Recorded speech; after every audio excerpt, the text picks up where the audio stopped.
Hello student सलाम Odia optional इच्छा दिन ओडिया रो केतरा इंपोर्टेंट लॉन्ग क्वेश्चन जोटा सिलेक्ट कराई छिटा म तुम सहित शेयर करी पिला माने ये एग्जामिनेशन 2024 पे मोस्ट इंपोर्टेंट लॉन्ग क्वेश्चंस देखो। तो प्रथमे पद विभाग रो मु गुटे गुटे करी पडुची। अच्छा पिला मन जमन चैनल को नुआ आछो चैनल टी सब्सक्राइब करनियो आउ कहवा सिस्टम हिसाब रे विश्वास सहित पढ़ा पढ़ी करो।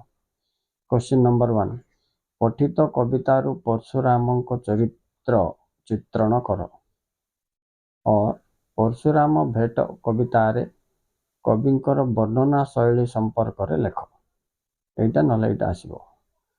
2 नंबर सरह सुंदरी कवितार द्वितीयकार चरित्र चित्रण कर और सरह सुंदरी रे कृष्ण भक्तिर परिचय प्रदान कर। आई भितर का तुम क्वेश्चन मिल जाओ पिला माने किंतु मु 3 नंबर टा तुमको सेफ्टी पाइन दउची। पठित कविता अनुसरण करी श्री राधांकर हृदय बेगर स्वरूप वर्णना कर। ठीक अछि।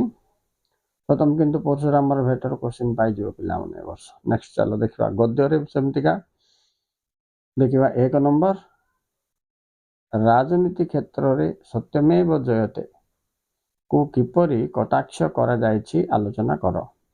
जेते इंपोर्टेंट सत्यमेव जयते एक व्यंग्यात्मक रचना प्रमाण कर सेटिका इंपोर्टेंट। याडे परशुराम भेट एपटे सत्यमेव जयते तुम पाई बहुत इंपोर्टेंट पिला ने ए आसंता परीक्षा पाई।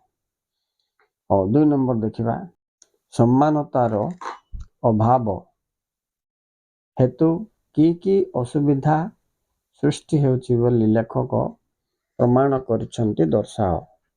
और फरासी विप्लवरु सृष्टि होइथिबा स्लोगान सम्मानता स्वाधीनता भातृतार महत्व समीक्षा कर।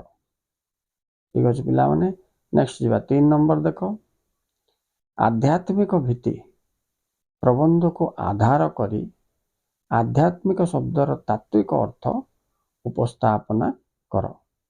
ये गद्य विभाग रे मध्य तुमको मोस्ट इंपोर्टेंट क्वेश्चन जा कहीं सिलेक्ट करा है पिला माने आको किभली उत्तम शैली रे लिखि पारिबो से विषय चिंता करो। नेक्स्ट चला जीवा आधुनिक कविता।